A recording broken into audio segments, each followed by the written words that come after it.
మనం ఎంత బంగారం ఇంట్లో దాచుకోవచ్చు? 100 గ్రాములు లేదా 200 గ్రాములు? అంతకంటే ఎక్కువ ఉంటే పట్టుకపోతారా? ఇప్పుడు సోషల్ మీడియాలో ఈ విషయంపై చాలా చర్చ జరుగుతోంది.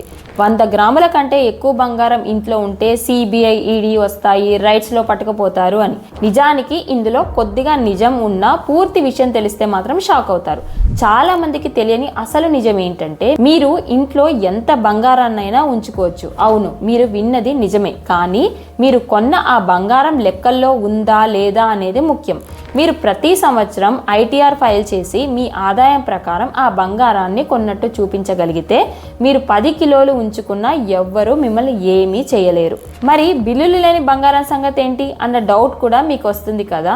అవును, అమ్మమ్మల కాలం నాటి నగలు, ఎప్పుడో పాతబడిన బంగారం చాలా మంది దగ్గర ఉండడం సహజం. అయితే వాటికి మన గవర్నమెంట్ ఎంత లిమిట్ పెట్టిందో తెలుసా? ఇక్కడ ఆడవాళ్లకు మగవాళ్లకు కొద్దిగా తేడా ఉంటుంది. పెళ్ళైన మహిళలు తమ వద్ద 500 గ్రాముల వరకు బిల్లు లేని బంగారాన్ని ధైర్యంగా ఉంచుకోవచ్చు. కానీ పెళ్లి కాని ఆడపిల్లలు 250 గ్రాముల వరకు పెట్టుకోవచ్చు. ఇక మగవారికి ఈ లిమిట్ కేవలం 100 గ్రాములు మాత్రమే. అందుకే అంటారు, ఇంట్లో బంగారం అంటే అది అమ్మ దగ్గరో ఆవిడ దగ్గర ఉంటేనే అది అసలు సిసలైన బంగారం అని. ఒకవేళ మీ ఇంట్లో 4 ఆడవాళ్ళు ఉంటే అందరి లెక్క కలిపితే సుమారు 700 నుంచి 800 గ్రాముల బంగారం వరకు బిల్లులు లేకపోయినా పర్వాలేదు, ఉంచుకోవచ్చు.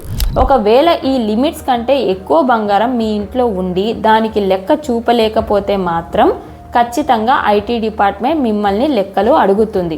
అప్పుడే సమస్య మొదలవుతుంది. సో ఇప్పుడు ఈ గోల్డ్ రూల్స్ పై మీకు ఒక క్లారిటీ వచ్చింది అనుకుంటున్నాను. మీ బంగారాన్ని మీ ఆదాయానికి తగ్గట్లుగా కొంటే మీ ఇంట్లో ఎప్పుడు రైట్స్ అనేవి ఉండవు. ఈ ఇన్ఫర్మేషన్ మీకు నచ్చితే వెంటనే ఒక లైక్ కొట్టండి, మీ ఫ్రెండ్స్ ఫ్యామిలీ మెంబర్స్తో షేర్ చేసుకోండి.